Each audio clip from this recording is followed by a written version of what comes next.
Суроо жооп. Алла разы болсун. Колубуздан келишинче калган суроолорго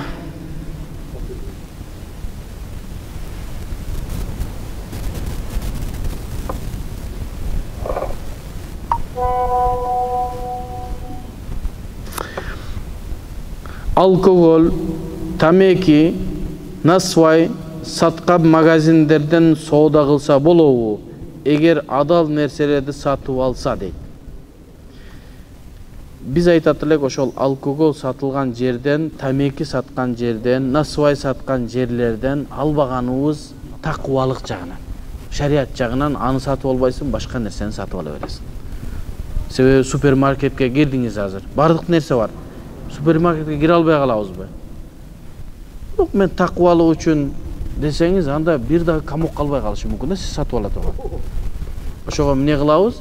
Такыбалык үчүн десеңиз, бул сиздин ишиңиз. Бирок шарият тарабынан ошол арам нерсени сатып албайсыз, башка нерселерди сатып ала бересиз.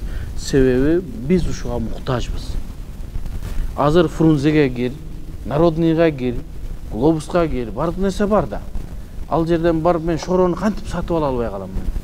Демек, ал ошол адам фи'лу фаилин мухтар деген эрежени айтканбыз. Ар бир адам өзү кылганына жооп, сатып атабы, ал жооп берет. Менин ишим жок ага. Аллахым сизден разы болсун. Азыр жаңы неме таап алдым менчи. Бул же WhatsApp'тан келгендерге биякты басып коюп атам. WhatsApp'ка да өзүнүн суроо кетет.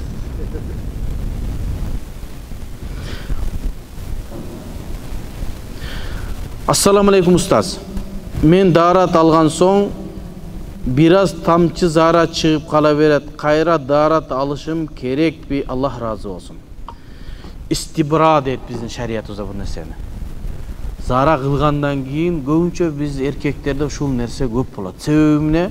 Дайым ушу суу менен ысык суукта жууй беребиз да бир аз суук өткөрүп алабыз. Ошого жанагы простатит деген эркектердин душманы бар. Ошол жабышып калса, анча-мынча тамчы калып кетет дагы, бир аз кыймылдагандан кийин чыгат. Ошон үчүн истибра бир аз отуруп туруп, кургактап, кичине секирип, жөтөлүп, ошентип тазалап, андан кийин даратка барыш керек. Эми бир адам ушундай кылды, истибра кылды, жөтөлдү, деди, отуруп турду, кичине секирди.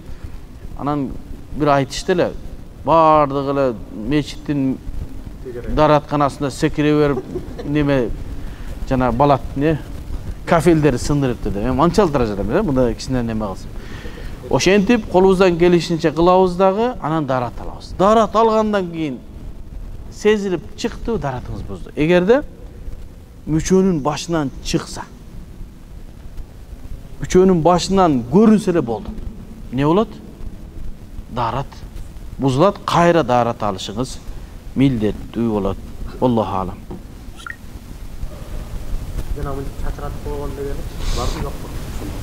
Ал жанагы васваса оорусу менен ооругандар айтылат алчы.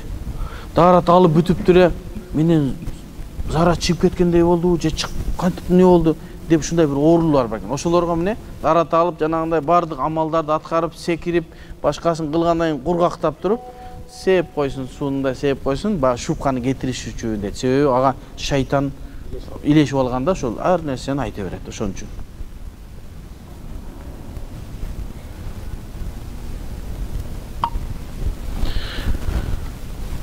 Шейх, отуруп дарат алуу маселесин зарылдыгын кенен айтып бересизби? Биздин коомдо бул маселеге көп көңүл бурулбай жатышат. Көп жерде байкам, көпчүлүгү туруп дарат ушатышат. Ушул нерсе тууралуу хадис менен айтып койсоңуз, эскертип, Аллахым разы болсун сизден. Пайгамбарыбыз саллаллаху алейхи ва саллям туруп зара кылган эмес. Айша энебизден келген хадиси ушинтет. Туруп зара кылуу ооруга алып келет дейт. Туруп зара кылууда көптөгөн биз билбеген оорулар болот экен эркекте. Ошон үчүн шариятыбызда отуруп зара кылыш керек. Биринчиси, туруп зара кылгандардын кийимине нажасат чачырайт. Нажасат чачырагандан кийин ал кийим көбүрөөк нажасат чачыраса эмне болот? Бейнамаз болот, намазга жараксыз болот. Ошон үчүн отуруп анан заара кылыш керек. Ошо отуруп заара кылгандан кийин дагы жанагы немелер жакшы чыгат. Заара жана тиги жакта калбайт. Ошон үчүн эми хадистер көп. Анын бардыгын бул жерде айтып отурган мүмкүнчүлүгү жок. Шариятыбызда ушундай. Келиңиздер, мусулман бир туугандар, шарият менен жашайлы.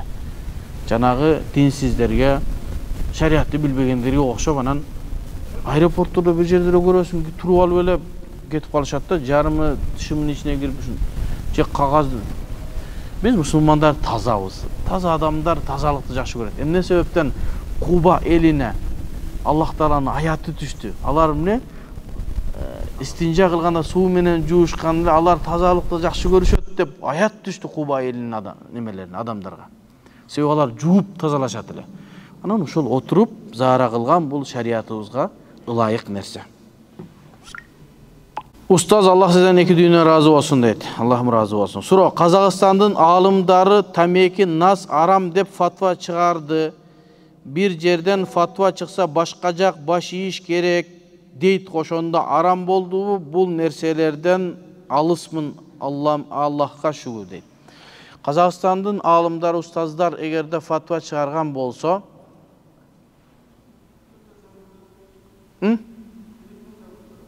бир адам телефонду унутуп калыптыр, карап койгула жигиттер, Казакстандын аалымдары маселе чыгарышы арам деген болсо, мына ошол устаздар өзлөрүнүн фатвасына өзлөрү жооп беришет. Ал Казакстанга ылайыктуу фатва. Биздин өзүбүздүн идара диниябыз бар, өзүбүздүн муфтийибиз бар, алымдар кеңешибиз бар. Ушул нерсеге баш ийгенибиз жакшы болот. Себеби эгерде Афганистанда бир фатва берсе, аны биз кылышыбыз милдеттүү болсо, Россияда бир фатва берсе, кыйын болот анда. Анда башаламандык башталат. Ошон үчүн ар бир жердин, элдин өзүнүн муфтийлеринин фатвасы дурус. Биз тамеки насвайдадын макрух тахрими, арамга жакыныраак деп айтып жүрөбүз.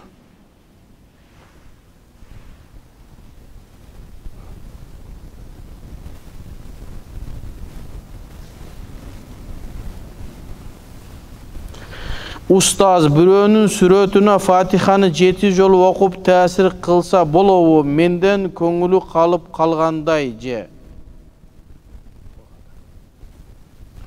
Сурооңуз, бизге сүрөткө дем салынбайт. Анан азыр жаңы чыгып калды, онлайн дем салган. Билбейм, ушу устаздар өзлөрү билсе керек. Мен билбейм аны. Бизге ошол жанына келип дем салынат. Сүрөткө дем салынбайт деп биздин чубак ажы дагы айтып кеткен, Биз сүрөткө дем салынбайт. Сүрөткө дем салбаса да бирөөрүн проблема бар болот. Биз эмне кылабыз? Адамды алып келет, бисмилла деп дем салып, анча-мынча бетине түкүрүп, 5 сом пулун алабыз. Тамаша, себеби дем салганда адамдар ошонун бир кандайдыр бир немесин алат, кыйналат, зыян берет. Ошон үчүн дем салганы барганда молдокелерге тыйын берип койгон зыян эмес. Себеби зыян тартып аткан жерлерге акы төлөнсө болот. Ошон үчүн кепин неме өлүк жуугандарга дагы берсе дейт. Себеби өлүк жууганда зыяндуу нерселер адамга зыяны берет дейт. Анан ошого башка жерге келгенде биз эмне кылабыз? Акчаны укмуш жумшайбыз дагы, анан дем салдырганы келгенде жыртык 20 сомду берип калабыз. Андай эмес, Анан менден көңүлү калып калгандай деген түшүнбөдүм. Аялыңызга айтып атасызбы, кимге айтып атасыз? Шуну карап толук берсеңиз жакшы болмок. Устаз, илимиңизге береке берсин. Доктор Салах устаз Кыргызстан тууралуу кандай пикир калтырды дейт. Аллахым разы болсун. Устаз доктор Салах Абул Хаж Кыргызстанды шунчалык жакшы көрөт. Ал киши айтат, Кыргызстан иншалла Средний Азияга кыбыла болот дейт илимде.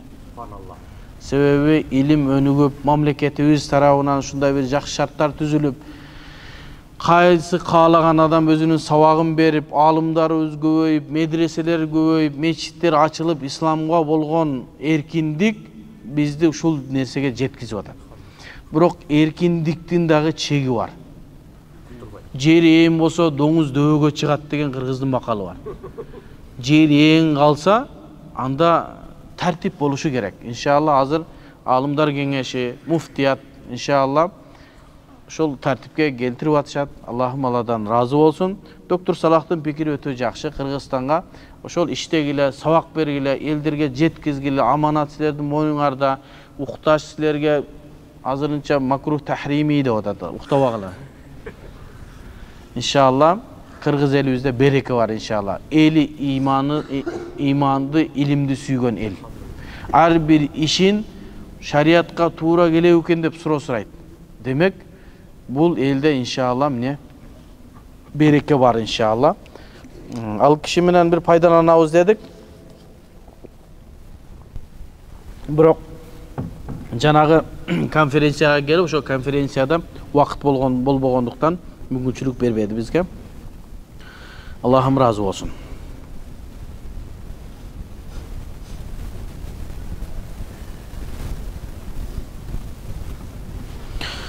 Салам алейкум. Россиядан кредит алганымыз мурда аз сумма кандай болот?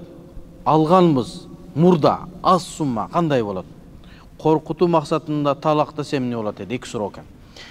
Эми мурда алып алган болсоңуз кутулуңуз тезирээк. Экинчи албаңыз. Эми бизде ушундай болуп калды, а?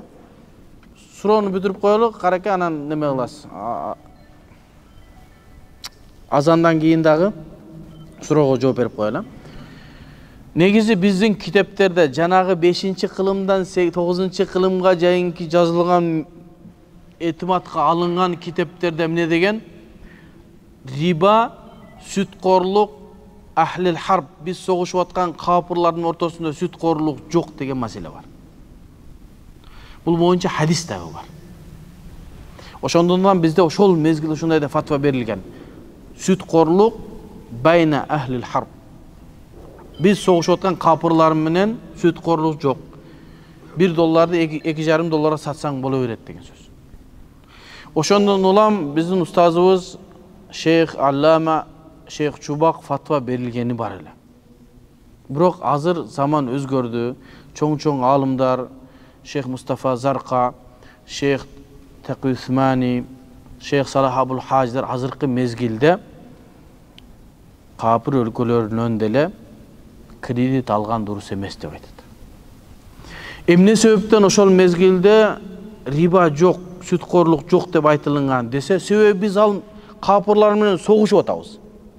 Согушуп аткан мезгилде анын кыздары, аялдары деле бизге адал. Башына бир чаап кызын тартып алсаң болот, согушуп атпайбызбы? Малын деле айдап келип алабыз. Алардын малы деле, жаны деле, аялдары деле бизге адал да. Согушуп атпайбызбы? Ошол мезгилде соода кылып ийейин десең макул деген фатва.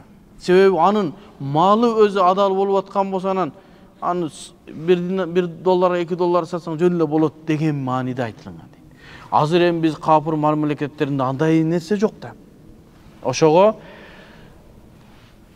тамагыбызды арам нерседен сактасак жакшы болот эле. Бирок эми буну алымдар кеңеши дагы бир карап чыгып, себеби Америкада, Россияда, башка жактар Европа мамлекеттеринде бүт нерсе кредит менен болуп калыптыр. Эчтеке сатып ала албайсың, бир гана кредит жолу менен гана сатып аласың.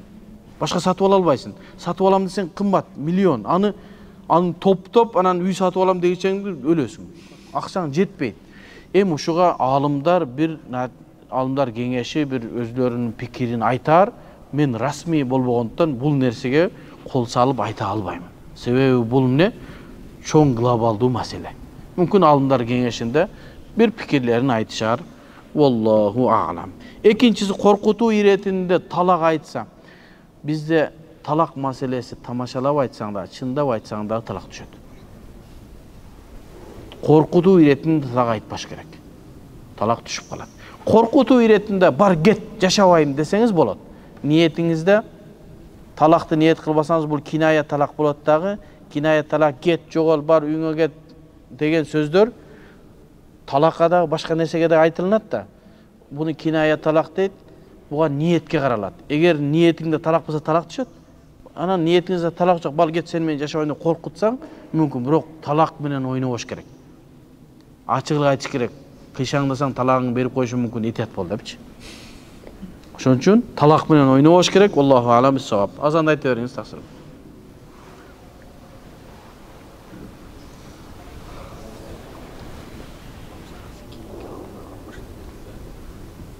Кайсы чыгымдар?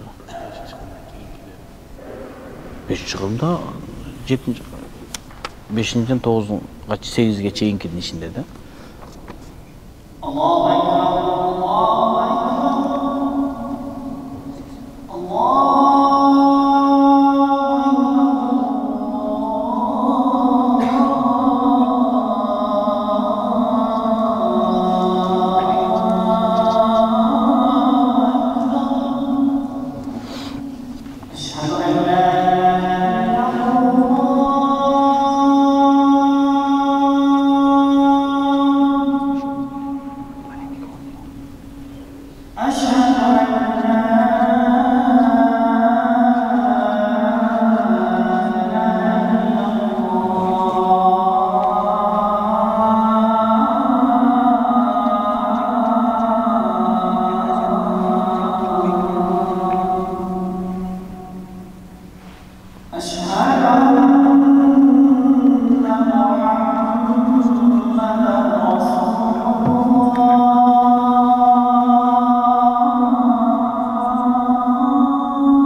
Assalamu alaikum ustaz. Biz kompüterden canavar nerselerdi tartıp adam aybandardı montaj kılıp kıymıldatıp multfilm jasap işteybiz.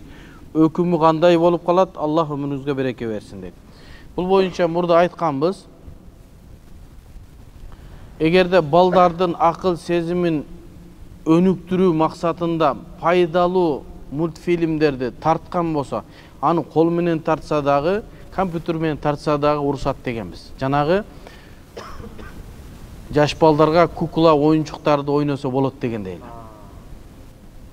Эгерде пайдасыз нерсе боло турган болсо, анын өкүмү башка. Пайдасыз нерсеге жөн эле жанагы кээ бир мультфильмдер чыкты го азыр, Европанын мультфильмдери. Жөн эле бузук учуп, күйүп антип аткан. Алар арам. Аларды көрбөш керек. Балдардын психикасын дагы бузат, адеп аклагын дагы бузат. Биздин тарбиялуу жанагы сабак иретинде айтылган, же болбосо пайгамбарлардын кыссалары, өмүр баяндары, же болбосо бир хадистерди чечмелеген, же алымдардын өмүр баянын, ошого окшогон нерселерди балдарды акыл сезимин өстүрүү үчүн. Себеби балдарга кино коюп берсең көрбөйт да, мультфильм койсоң көрөт. Себеби алардын ойлонуш жүргүзүшү ошондой да. Анан ошого ошондой кылса уруксат деп айтылынат. Wallahu a'lam. Ustaz ne kayra gelgen. Assalamu aleykum ustaz. Men özü buga çeyin namaz okuçum, birok күнөө dagı kılуу menen bir okup bir okubay kelem. Takır beygaparçılıkka batıp kettik. Kanday kılam ustaz? Emi adam үйүндө эле özü ilim albay, sabaktarga barbay, kitep okubay жүрө берсе шайтан минет да. Шайтан адаштырат да. Устазыбыз Чубак ажынын бир жакшы айткан сөзү бар. Азыркы заманда 2 күн китеп окубай калсаң, молдолукка жарабай каласың дейт. Адамдар китеп окуп өнүгүп атат. Ошого жөн койсоңуз, шайтан ошондой кылып эйлик кылып баштайт. Анын үчүн эмне кылыш керек? Тарбиялуу сабактарды көрүш керек. Азыр YouTube'да миллиондогон сабактар бар. Белгилүү устаздардын сабактары, Чубак ажынын сабагын уксаңыз, өмүрүңүз өткүчөң жетпейт. Ал киши ушунчалык сөз сүйлөп коюптур. Анча-мынча адамдын өмүрү жетпейт, анын угуп бүткүчөңдүчү. Ошондой сабактарды угуңуз. Эгер аял киши болсоңуз, аялдардын сабактары бар, таалимдери бар, ошол жерге барыңыз. Эркек болсоңуз, бул жакка келиңиз. Күнүгө бир нерсе үйрөнүүгө аракет кылыш керек. Адам бир күндө бир жакшы нерсе үйрөнбөй өткөргөн болсо, баягындай эртең менен турду, үйүнө барды, чыкты, малын сугарды, эшегин коюп берди болсо, ал адам уткузду ошол күнүчү. Дининде жок дегенде бир нерсени үйрөнүш керек. Намазында болсун, даратында болсун, жок дегенде бир нерсени үйрөнүп, бул маселе ушундай экен, мындай болсам дарат сынат экен, мындай болсам намазым бузулат экен деген бир нерсени үйрөнүүгө аракет кылыш керек. Китеп окуш керек. Атайын муфтияттан басылып чыккан, мөөр басылынган, уруксат берилген, азыр китептерде да проблема, ар ким жазып чыгарып атат. Ошого муфтият тарабынан басылып чыккан китептерди окуп, өзүңүздү эмне кылыңыз? Качан намаз ташталып коет? Себеби намаздын акыйкатын түшүнбөгөнүбүздө. Эгерде намаздын акыйкатын түшүнүп, мен Кудайдын буйругу экен, мен Аллах Таала азыр карап турат, кылбасам ушунун үчүн кыяматта жооп берем деген адам намазын таштабайт. Же бир күмөнүңүз бар, эл окуса кошо окуп алгансыз да гана кыжалат болуп жүрөсүз. Кээ бир кыздар бар, эл салынса жоолук салынып алат да кыжалат. Себеби жоолук салынгандан кийин анын илимин үйрөнүп чык, эмне себептен жоолук салынып атам, парыз экендигин, анан ошо жараша иншалла ыйманыбыз толуктана берет. Иншалла намазыңызды калтырбаңыз, сабак илимди алыңыз. Assalamu aleykum ustaz, men 18 жаштамын. Куранды толук жаттайын деген оюм бар. Биринчи араб тилин үйрөнүп туруп жаттайынбы, же Куранды жаттап чыгып үйрөнгөн жакшыбы? Рахмат дейт. Машалла, сиз 18 жаштасыңыз, бир аз кечигип атыпсыз. Ушуну жооп берели болду. Биринчи Куран жаттап алсаңыз жакшы болот. Куранды арабчаны үйрөнүп туруп эле, түшүнбөсөңүз деле жаттап алсаңыз, иншалла кийин арабчаны үйрөнгөнүңүзгө жеңил болот. Аллах Таалам берекесин берсин. Ва саллаллаху таала хайра халқи Мухаммад ва аля алейхи ва сахби ажмаин. Амин. Аллах Таала ушул алган илимдерибизди берекелүү илимдерден кылгын. Адашкан болсок Аллахым бизге туура жол көргөзгүн. Жаман көз, жаман сөздөрдөн Аллахым асырап, ушул жерде кол көтөргөн бардык инсандардын тилек максаттарына жеткизген. Аллахым исламга кызмат кылып, бул дүйнөдө өтүш барыбызга насип эткин. Рахмат.